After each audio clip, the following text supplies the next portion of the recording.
말씀 같이 보도록 하겠습니다. 같이 보시는 말씀 사무엘상 1장 21절에서 28절까지 말씀입니다. 구약성경 409페이지에 있습니다.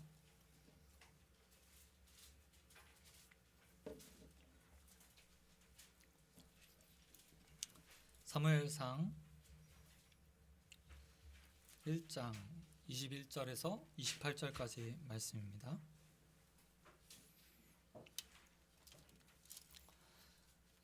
우리 한 절씩 하나님의 말씀 교독하도록 하겠습니다. 그 사람 엘가나와 그의 온 집이 여호와께 매년제와 서원제를 드리러 올라갈 때에 오직 한나는 올라가지 아니하고 그의 남편에게 이르되 아이를 젖대거든 내가 그를 데리고 가서 여호와 앞에 뵙게 거기에 영원히 있게 하리이다. 그의 남편 엘가나가 그에게 이르되 그대의 소견이 좋은 대로 하여 그를 젖대기까지 기다리라. 오직 여호와께서 그 말씀대로 이르시기를 원하노라 하니라. 이에 그 여자가 그의 아들을 양육하며 그가 젖대기까지 기다리다가 젖을 뗀 후에 그를 데리고 올라갈새 수소 3마리와 밀가루 1에바와 포도주 가죽 부대를 가지고 실로 여호와의 집에 나아갔는데 아이가 어리더라. 그들이 수소를 잡고 아이를 데리고 엘리에게 가서 한나가 이르되 내 주여 당신의 사심으로 맹세하나이다. 나는 여기서 내 주 당신 곁에 서서 여호와께 기도하던 여자라. 이 아이를 위하여 내가 기도하였더니 내가 구하여 기도한 바를 여호와께서 내게 허락하신지라. 그러므로 나도 그를 여호와께 드리되 그의 평생을 여호와께 드리리다 하고 그가 거기서 여호와께 경배하니라. 아멘. 아멘. 예, 오늘 말씀 가지고 사랑과 존중으로 세워지는 가정, 사랑과 존중으로 세워지는 가정이라는 제목으로 말씀 같이 나누도록 하겠습니다. 여러분, 부부 관계를 성경에서 정의할 때요, 굉장히 잘 정의한 구절이 하나 있습니다. 창세기 말씀인데요, 창세기 3장 16절 말씀에 보면 부부가 어떤 관계 속에서 평생을 살아가는가에 대해서 정의해 놓은 구절이 있습니다. 여러분 한번 찾아보시겠습니까? 창세기 3장 16절 말씀입니다.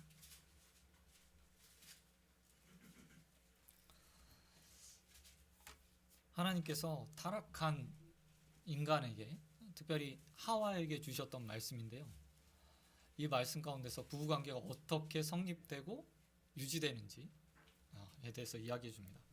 한번 같이 읽겠습니다. 시작.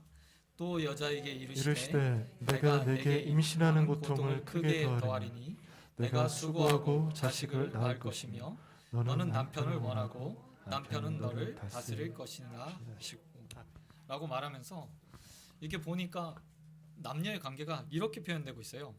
아내는 남편을 원하고 남편은 아내를 다스릴 것이다.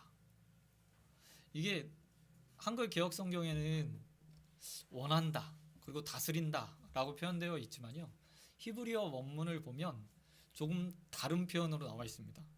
이 원한다는 표현이 조금 더 진하게 잘 번역된 성경이 바로 쉬운 성경인데요, 쉬운 성경은 이렇게 기록하고 있어요. 하나님께서 여자에게 말씀하셨습니다. 내가 너희에게 아이를 가지는 고통을 크게 하고 너는 고통 중에 아이를 낳게 될 것이다. 너는 내 남편을 지배하려 할 것이고 남편은 너를 다스릴 것이다. 그러니까 원한다는 표현을 히브리어로 직역하면 지배하려고 한다, 정복하려고 한다, 다스리려고 한다 라는 표현이 오히려 더 가까워요. 그리고 또한 남편은 어떻게 한다고요? 여자를 다스리려고 한다. 이게 참 재밌는 표현인데요, 타락한 인간들이 가정을 이루면서 살면서 실제로 사랑해서 가정을 꾸리잖아요. 그런데 그 가정을 꾸리고 난 후에 어떤 관계가 유지되냐? 아내는 계속해서 남편을 정복하고 다스리려고 하고, 반대로 남편들 역시도 아내를 다스리려고 하는 팽팽한 긴장 관계 속에서 가정이 이루어진다고 이야기합니다. 문제가 안 생길 수가 없겠죠. 서로 지배하려고 하니까, 다스리려고 하니까 그게 문제가 생기는 거예요. 이게요, 인간이 타락한 이후에 가정을 꾸려가면서 관계를 맺는 가정의 모습이라고 정의 내리고 있어요. 그런데 이런 관계를 깨고 아름다운 가정을 만들었던 한 가정이 오늘 본문 말씀 가운데 기록되어 있습니다. 그게 바로 엘가나의 가정입니다. 엘가나의 가정이요. 여러분, 엘가나의 가정이 얼마나 아름다운 가정이었냐면 암흑기에 있었던 사사기 시대를 완전히 변화시켜서 새로운 시대를 맞게 하는 가정으로 쓰임받게 돼요. 이 가정에서 누가 태어나죠? 사사였고 선지자였던, 한 시대를 완전하게 바꿨던 사무엘이라는 사람이 태어나게 됩니다. 얼마나 큰 가정이었는지 몰라요. 놀라운 가정이었는지 몰라요. 왜냐하면 그 시대, 사무엘이 태어나서 사무엘이 사사로, 선지자로 쓰임받기 이전까지 시대가 암흑기였거든요. 암흑기. 사사기의 시대를 사사기서 21장 25절에서 이렇게 기록하고 있습니다.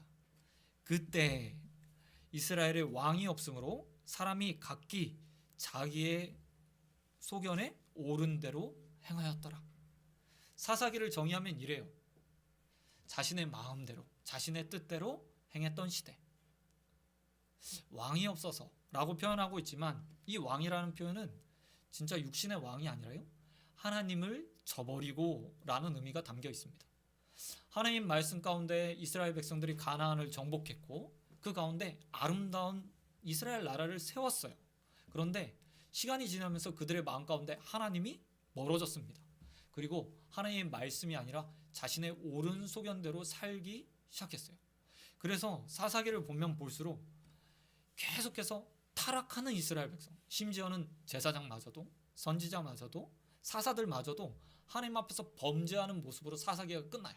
그러면서 사사기 마지막 장과 절에서 이렇게 정의 내리고 있죠. 그 시대는 왕으로 하나님을 모시는 것이 아니라, 하나님을 온전하게 왕으로 섬기는 것이 아니라 자기 멋대로 살았던 시대였다. 그런데 이 시대가 어떻게 마감되는가? 바로 사무엘의 등장을 통해서 변하게 된다는 거죠. 한 시대가요, 한 사람의 등장으로 변하게 돼요.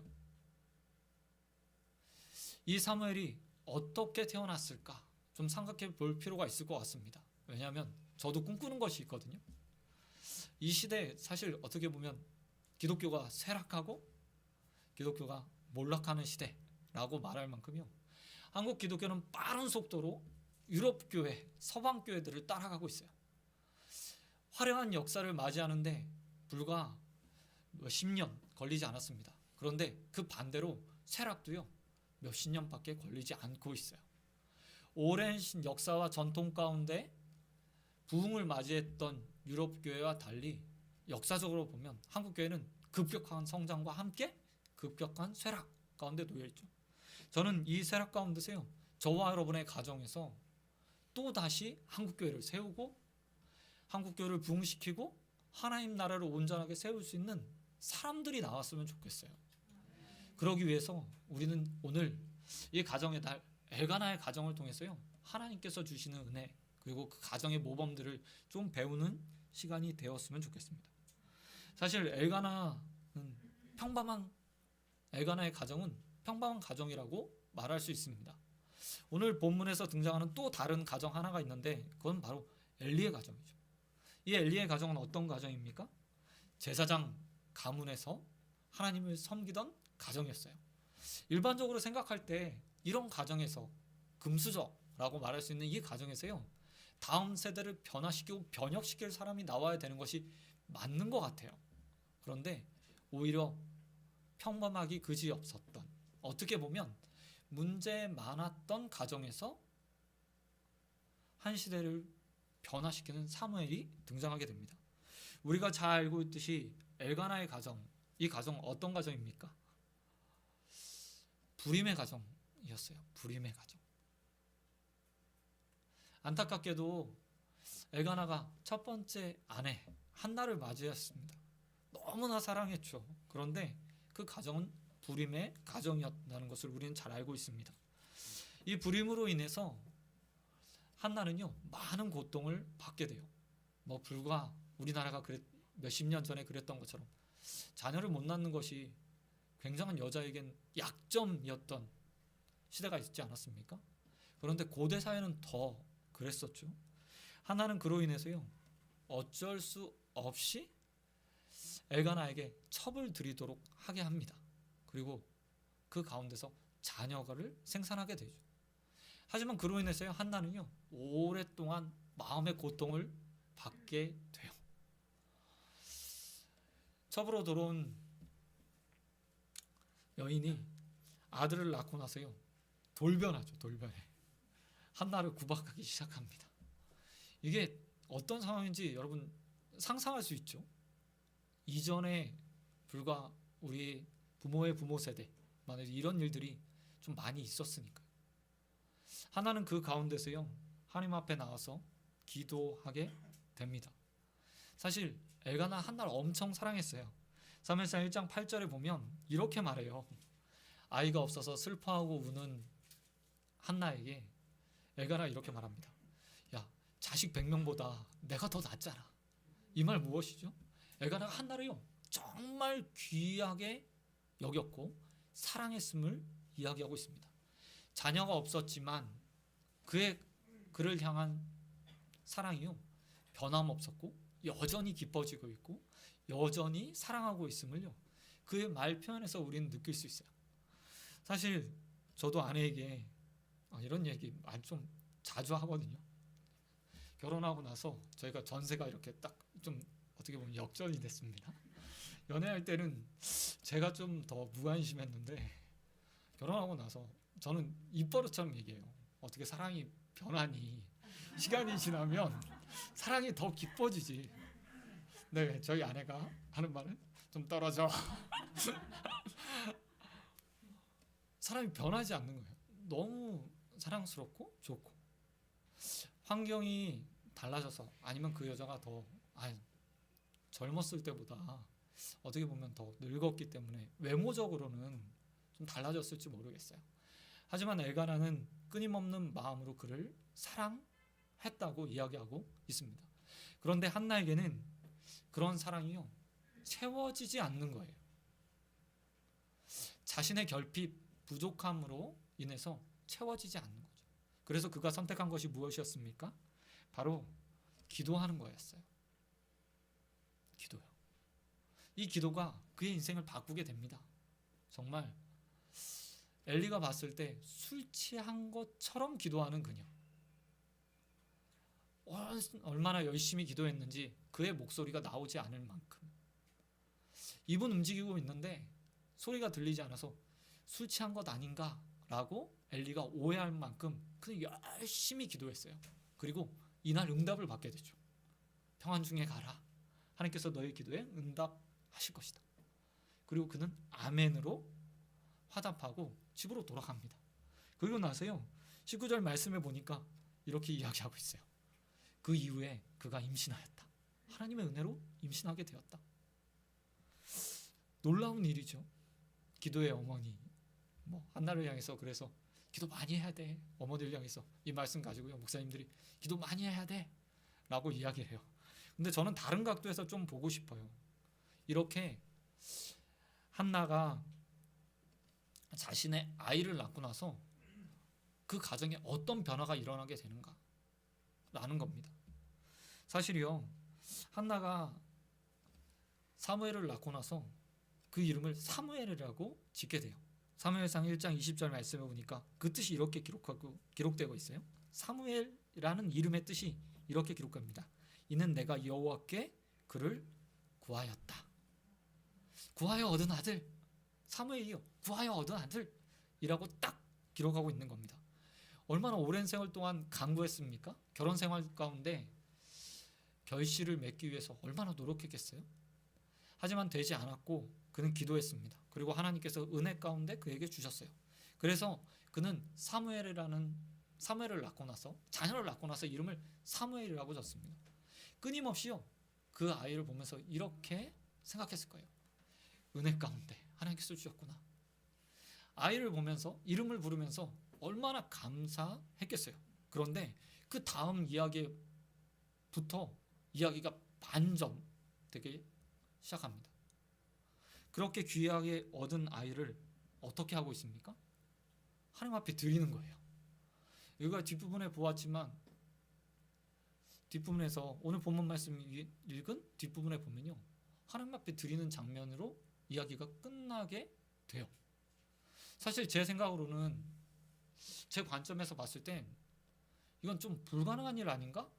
라는 생각을 좀 하게 되었어요.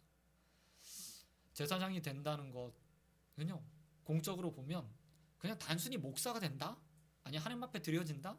이건요, 지금 누군가 서원하고 드려져서 목사가 된다는 것은 전혀 다른 일이에요. 당시에 제사장의 가문에서 제사장이 나옵니다. 이 사람들은 어쩔 수 없이 제사장 되는 사람들이에요. 그런데 사무엘은 그런 사람이 아니었습니다. 하나님 앞에 드렸다, 제사장 성전에 바쳐졌다라는 의미 가운데는요, 이가 그냥 수종드는 자로, 어떻게 보면 제사장들의 종으로 하나님 앞에 드려져서 일평생 그곳에서 살아야 돼. 그러니까 어떻게 한 50세까지 그러니까 힘이 있어서 살아있는 동안에 하나님을 위해서 일해야 되는, 노동으로 일해야 되는 사람으로 드려진 거예요. 귀하게 얻은 자식이잖아요. 힘들게 얻은 자식이잖아요. 그의 말처럼, 그의 이름에서 나타나는 것처럼 하나님 앞에 간구해서 기도해서 얻은 자녀잖아요. 그런데 종으로 보낸 거예요. 근데 이 과정이요, 엘가나의 가정의 특징들이 담겨 있어요. 우선 기본적으로 엘가나의 가정에서 엘가나와 한나 사이에 사랑의 관계는 충분히 존재했습니다. 그러나 사랑을 뛰어넘는 그 다음이 그들의 가정 가운데 있었어요. 그게 바로 뭐냐면 존중이에요. 존중이에요. 제가 창세기 3장 16절 말씀을 시작했잖아요. 부부관계가 어떻다고요? 대립관계예요. 정복의 관계예요. 누가 위에 설 건가가 정해지는 관계예요. 그런데 엘가나의 가정은 그렇지 않았다는 거죠. 왜 제가 그렇게 얘기하냐면요, 오늘 본문 21절 말씀 먼저 보시기 바랍니다. 여러 가지 특징이 있지만 먼저 살펴봐야 될 것은, 첫 번째로 엘가나의 가정은 예배하는 가정이었다는 게 먼저 드러나요. 사랑도 있었고 예배가 잘 세워진 가정이었습니다. 그 사람 엘가나와 그의 온 가족이 여호와께 매년제와 서원제를 드리러 올라갈 때라고 말하면서, 한나가 기도하러 갔던 그때도요, 아마 이 매년제나 아니면 서원제를 드리러 올라갔을 때였을 것 같아요. 왜냐면 당시엔 여자가 바깥 출입을 마음대로 할 수 있는 시대 아니었으니까 아마 남편과 함께 성막을 찾았을 때, 성전을 찾았을 때 기도했던 것으로 보여집니다. 그런데 이게요, 매년 드려졌대요. 잘 드려진 것 같아요. 신앙으로 잘 세워졌던 가정인 것 같습니다. 사사기 시대가 어떤 시대였다고요? 오른소견대로 하나님을 따라서 자기 마음대로 사는 그 시대 가운데 예배가 잘 세워진 가정이었어요. 사실 저는 이 모습에서요, 첫 번째로 우리 가정에 소원하고 기대하고 또 기도해야 될 제목을 찾게 됩니다. 그것은 바로요, 예배가 세워지는 가정이 먼저 돼야겠다. 사랑은 당연하고요, 예배가 세워지는 가정이에요. 세상을 변화시키는 가정은 어디서부터 시작되는가? 하나님과의 만남에서 시작된다고 저는 생각합니다. 경건의 습관과 모범들을 가지고요, 잘 예배가 세워져야 돼요. 우리가 아무렇지도 않게 어떻게 보면 예배 자리에 나오는지도 모르겠어요. 저도요, 모태신앙으로 자랐기 때문에 예배가요, 어떻게 보면 습관이 되어 있어요. 습관이. 그래서 어렸을 때부터 부모님이 너무나 잘 훈련시켜 주셔서 예배 안 가면 뭔가 두렵고 꺼림칙하고 안 가면 마치 벌 받을 것 같은 이렇게 느낌들이요, 청년의 시대까지 좀 있었어요. 심지어는 저 역시도 처음에는 일반 대학에 이렇게 좀 다녔었거든요. 근데 자격증 시험을 봐야 되잖아요. 근데 제가 자격증 시험 볼 때는 다 주일날 이게 있는 거예요. 시험이 지금은 토요일 날 있지만. 그래서요 되게 많이 고민을 했어요. 당연히 취업을 하려면 자격증이 있어야 되는데 제가 전자를 좀 전공했었거든요. 전기기사, 전자기사 이거 당연히 따야 되는데 주일날 시험을 보는 거예요. 그래서 고민하다가 어쩔 수 없이 접수는 했습니다. 그런데 제가 그때는 지혜가 부족해서 새벽 예배 드리고 시험 보러 갔으면 됐는데 그런 생각을 전혀 못한 채 시험장에 9시에 도착해야 돼서 8시에 딱 나갔다가요 겨우 돌아왔어요. 주일날 예배를 빼먹고 시험장에 있는 게 이게 도저히 용납이 안 되는 거예요. 생각해보면 지혜가 없었던 거죠. 근데 저처럼 어쩌면 이 가운데도요 그런 모습으로 예배 자리에 주일마다 찾는 분도 있을지 모르겠어요. 왠지 빼먹으면 안 될 것 같은, 왠지 하나님께서 주일 성수하지 않으면, 내가 다른 자리에서 예배드리지 않으면 회초리를 딱 드실 것 같은 그런 느낌들을 은연중에 마음 가운데 우리 공포심에 좀 가지고 있거든요. 왜냐면 이전에 목사님들이 그렇게 가르쳤잖아요. 주일 성수 꼭 해야지. 어디를 가? 제가 처음 사역했었던 교회가 작은 시골 교회였거든요. 근데 은사 목사님이 계시던 곳이었어요. 근데 그 은사 목사님이 청소년부 때 제게 설교했던 기억이 있어요. 주일 성수 안 하면 안 된다고 이야기하시면서 이전에 섬겼던 교회 이렇게 이야기를 해주시는 거예요. 그 교회 목사님은 굉장히 엄하셨대요. 그래서 주일날 이렇게 항상 주일 성수를 꼭 해야 됐는데 성가대에 앉아 계셨던 장로님이 주일 성수를 하루 못 하신 거예요. 멀리 시골에 부모님이 아프셔서 이렇게 내려가셔야 되는 상황이 오신 거예요. 그래서 내려가셨는데 담임 목사님한테 미처 전화를 못 한 거예요. 근데 그날 주일날 딱 예배를 드리는데 성가대석을 보니까 장로님 자리에 자석에 지정자석 있잖아요. 근데 그 자리에 안 계신 거예요. 이 목사님 어떻게 하셨을까요? 다음 날 톱으로 그 자리를 잘라버렸습니다. 이런 이야기를 하시면서 주일 성수는 반드시 해야 돼 라고 이렇게 얘기하시는 거예요. 그 얘기를 듣고 나서요 주일 성수는 꼭 해야 되겠다 라고 배운 거죠. 예배를 하나님 앞에 드리는 거 너무 중요해요. 그런 마음들을 가지고 지키는 거 중요해요. 하지만 그것이 공포스럽거나 부담이 되어서 드려서는 안 돼요. 엘가나의 가정은 저는 전혀 그런 가정이 아니었다고 생각합니다. 아무도 예배하지 않는 시대, 어떻게 보면 심지어 엘리 가정에서 우리가 잘 알고 있잖아요. 그 자녀들이 어떻게 하죠? 하나님 앞에 드려야 되는 것들을 자기 드려지는 제물 중에 좋은 걸 다 취해요. 제사장의 가정마저 예배가 세워지지 않는 그런 시대였어요. 그런데 그 시대 가운데서 매년제를 드리고 서원제를 드리는 가정이었다면 그들에게 있어서 돌아오는 절기마다 드려지는 예배는요 아마 꼬박꼬박 격식에 맞춰서 최선을 다해서 드려지는 예배였을 거예요. 뿐만 아니라 이후에 사무엘이 드려진 이후에요 한나가 사무엘을 위해서 매년 옷을 해다가 줘요. 쑥쑥 성장하는 아이가 하나님 잘 섬기게 하려고 그 손과 발이 보이지 않도록 하나님 앞에서 부정한 손과 발이 보이지 않도록 하게 하기 위해서요 매년 옷을 해다가 아이를 하나님을 잘 섬길 수 있는 아이를요 양육해요. 저희의 가정도 이런 가정이 되었으면 좋겠어요. 예배가 살아있는 가정, 예배를 귀하게 여기는 가정, 하나님 섬기는 것이 삶의 제일의 우선이 되는 가정이 되길 예수 그리스도의 이름으로 축원드립니다. 그런가 하면 우리가 두 번째로 배워야 될 엘가나의 가정의 모습이 있습니다. 그것은 바로 앞에 말했듯이 존중입니다.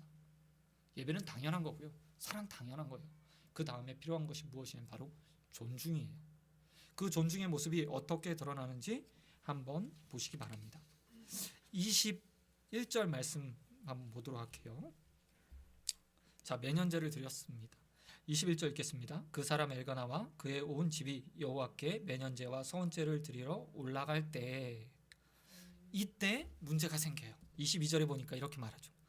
오직 한나는 올라가지 아니하고 그의 남편에게 이르되 아이를 젖대거든 내가 그를 데리고 가서 여호와 앞에 뵙게 하고 거기서 영원히 있게 하리이다 하니. 여기 보니까 한번 잘 보시기 바랍니다.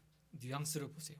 한나가 아이를 낳고 나서 매년제와 서원제를 드리는 날이 오게 되었습니다. 근데 한나가 남편에게 뭐라고 얘기하죠?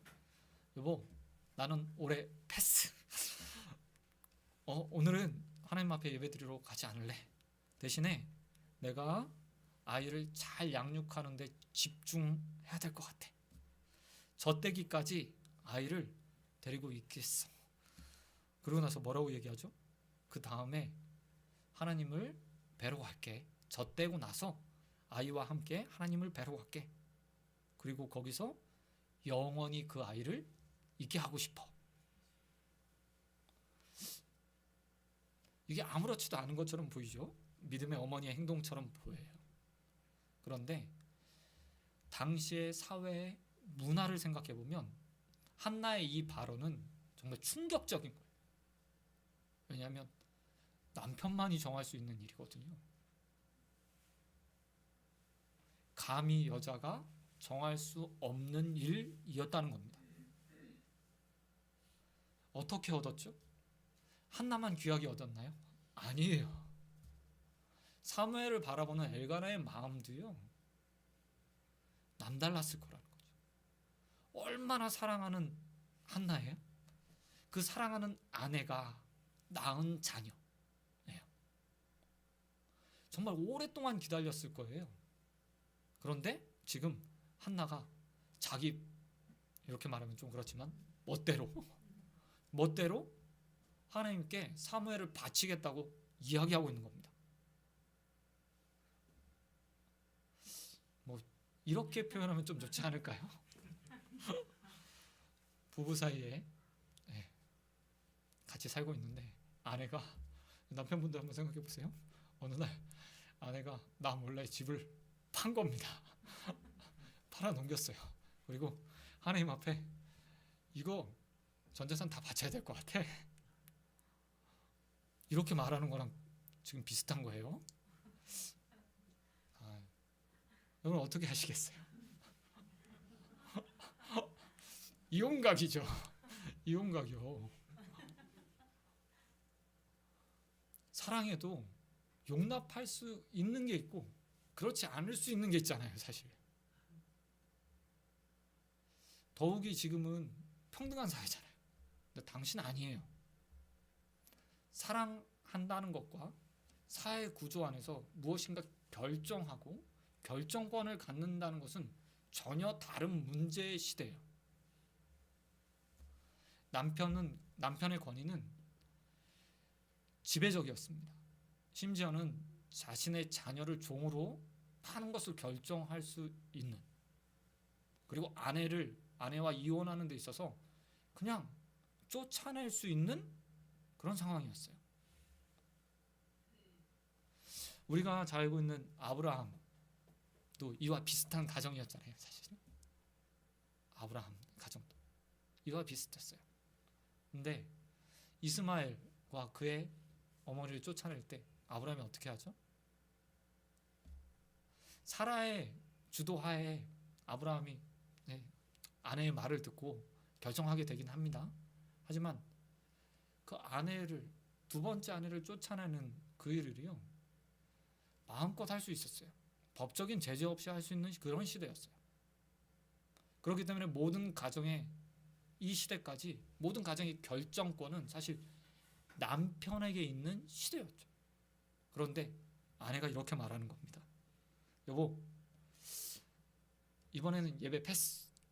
이것까지는 뭐 사랑하니까. 저 때까지 아이를 좀 집중하고 싶어요. 그럴 수 있지. 우리 아내가 어떻게 하든 자녀인데. 그런데 그 다음 말이 충격적이에요. 데리고 가서 영원히 여호와 앞에 드리도록 할게. 자, 창세기 말씀 다시 한번 생각해 볼까요? 어떤 관계라고요? 사랑하지만 군림하고 싶은 마음이 그 가운데 있는 거예요. 하지만 엘가나는요, 사랑으로요 그것들을 뛰어넘었어요. 뿐만 아니라 그 사랑으로 아내의 의견을 존중해 주기로 작정하게 되는 것을 보게 됩니다. 23절 말씀해 보니까 이렇게 말해요. 그의 남편 엘가나가 그에게 이르되 그대 소견에 좋은 대로 하여 당신 마음대로 하십시오. 당신의 뜻이 그렇다면 이 사랑하는 사무엘, 내 눈에 넣어도 아프지 않는 이 사무엘 하나님 앞에 드리는 것 동의해 줄게요. 당신이 나에게 상의하지 않고 이미 결정하고 서운한 것 같은데 내가 동의해 줄게요 라고 말하고 있다. 사실 아버지의 권위가 가정에서 얼마나 컸냐면요, 딸이나 여자들이 서원하는 것을 취소시킬 수 있을 만큼 권위가 있었어요. 하나님이 그것을 보장해 줬어요. 그런데 동의해 주는 거예요. 왜 그랬을까요? 존중해 주니까요. 사랑을 뛰어넘어서 그냥 단순히 내 사랑하는 아내 이 정도가 아니라 존경받아야 되고 존중받아야 되고 의견이 수렴되어야 되는 그런 아내로 엘가나가 그의 아내 한나를 바라보았기 때문이라는 겁니다. 이게요 그 가정의 힘이라고 저는 믿어요. 그리고 이 결정으로 인해서 사무엘이 하나님 앞에 드려지죠. 그리고 사무엘이 성전에서 성막에서 시대를 변화시킬 사람으로 자라나게 됩니다. 그리고 시대를 변화시키죠. 어떤 가정이 좋은 가정일까 저는 생각해 보거든요. 요즘에는 자녀에 대한 관심이 되게 많잖아요. 다음 세대의 우리 자녀들이 지금 이 세대보다 우리보다 더 잘 살기를 원하면서 우리 살아가고 교육하고 양육하잖아요. 그게 모든 부모의 마음일 거예요. 저도 마찬가지거든요. 그런데 한번 생각해 볼 필요가 있을 것 같아요. 많이 교육한다고 좋은 것을 준다고 그 자녀가 정말 잘 크게 될까? 좋은 집안에서 좋은 환경에서 자라면 좋은 것들을 다 누리면 정말 잘 될까? 아니요, 대립되는 엘가나와 엘리의 가정에서요 그 차이가 보여져요.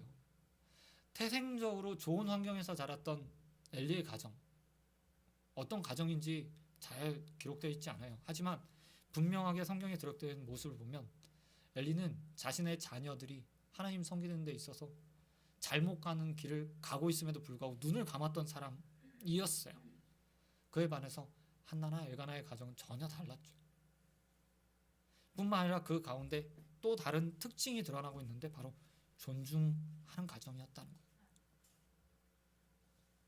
저와 여러분의 가정도 이런 가정이 되었으면 좋겠습니다. 사실 우리는요 주도권 싸움을 해요. 저 역시도 마찬가지거든요. 저도 삐지고 화내고 때로는 제 아내와 힘겨루기를 좀 할 때가 있어요. 거의 대부분 제가 승리합니다. 왜냐하면 저는 끈기 있게 하거든요. 하지만 보면 하나님께서 원하시는 가정은 그런 가정이 아닌 것 같아요. 그럼 피차 복종하라. 그리스도께서 교회를 사랑하는 것처럼 아내를 사랑. 또 그리스도께서 온전하게 그 가정을 세워가는 것처럼 하나님 앞에 아내는 남편들에게 복종하라라고 이야기하잖아요. 그게 기본적인 성경에서 우리에게 요구하는 거예요. 하지만 우리의 모습들을 보면요, 어떻게 하면 내가 우위에 있을 수 있을까? 내 생각이 더 잘 관찰될 수 있을까?라고 생각하면 살아요. 저희 부모님도요 그런 시간들을 좀 보냈던 것 같아요. 제가 그런 것들을 좀 보고 자랐거든요. 저희 부모님이 이제 지금은 목사님 이었지만 지금은 다른 일을 하고 계십니다. 두 분 다 이렇게 신학을 좀 하셨다고 저번에 말씀드렸잖아요. 그런데 제일 좋았던, 어떻게 보면 제가 보기엔 가장 하나님과 가까이 가고 하나님 말씀을 가장 많이 배웠던 그 시기예요. 저희 부모님은 가장 많이 주도권 싸움을 했던 시기가 아니었나, 제 눈에는 그렇게 비쳤어요. 왜냐하면 서로 받은 사명인들이랑 생각들이 다른 거예요. 그래서 항상 뭐 이야기를 하면 이렇게 내가 맞니? 네가 맞니? 네가 받은 게 더 크니? 내가 받은 게 더 크니? 네 응답이 옳으니 아니니? 이런 싸움들이요 굉장히 많았어요. 아이러니한 일이죠. 사실 서로 신학을 같이 공부하시는 시기였거든요. 그러면 합력하여 선을 이루고 하나님의 뜻이 잘 이루어져야 될 것 같은데 그렇지 않은 거예요. 하나님을 잘 믿고 예배한다고요, 이 존중이 생기는 건 아닌 것 같아요. 분명히 그 가운데 하나님 말씀이 잘 세워지면 그런 일이 이루어지겠죠. 하지만 의지적인 부분도 있고요, 포기해야 되는 부분도 있는 것 같습니다. 엘가나가 한나를 위해서 내려놔요. 자신의 결정권들을 내려놔요. 존중의 여김으로 그의 뜻, 생각, 그의 서원들을 높여주고 인정해줘요. 그래서 모든 것들이 이루어질 수 있어요. 저와 여러분의 가정도 이런 가정들이 되어지길 주님의 이름으로 축원드립니다. 그래서 이 가정에서 함께 결정하는 일을 통해서요, 다음 세대 한국교회가, 아니 우리 순빛교회가 이 세상이 변화시키는 자녀들로 가득 찰 수 있는 일에 쓰임받게 되길 주님의 이름으로 축원드립니다. 말씀 맺도록 할게요. 가정의 달이요, 저는 한나의 가정들을 보면서요 항상 가정의 달 되면 한나의 가정이 먼저 생각나요. 아니 정확하게 말하면 엘가나의 가정이죠. 엘가나의 가정. 지금이나 예나 지금이나 어떻게 보면 가정의 주도권을 누가 갖는가, 이게 굉장히 중요한 일이에요. 성경도 얘기하잖아요. 누가 머리, 가정의 머리는 남자. 이게 보통은 성경에서 가르치는 거예요. 근데 저는 그런 일반화된 도식보다 믿음의 가장이 세워지는 것, 이게 굉장히 중요하다고 생각합니다. 믿음의 가장. 아내가 먼저 믿은 가정도 있을 거고요, 남편이 먼저 믿은 가정도 있어요. 믿음으로 바로 선 사람이 먼저 세워져야겠죠?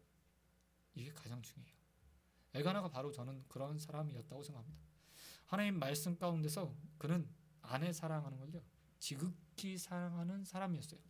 그가 그렇게 할 수 있었던 것은 하나님 말씀이 기본이 되었기 때문이죠. 사실 아내가 아이를 낳지 못하기 때문에 이혼 증서를 써주고 내보낼 수도 있었어요. 첩이 둘째 아들 나왔으니까 그렇게 하는 것도 어떻게 보면 당시 문화에서 가능한 일이었거든요. 근데 그렇게 하지 않아요. 처음 맞았던 그 아내를 끝까지 사랑해요. 그가 자녀를 낳던 그렇지 않던 그에겐 상관없는 일이었습니다. 그래서 그는 말씀 가운데 아내 사랑하는 것, 하나님께서 허락하신 배필을 끝까지 사랑하는 일들 놓지 않아요. 뿐만 아니라 그는 믿음으로 자신의 가정을 세워가는 사람들이었습니다.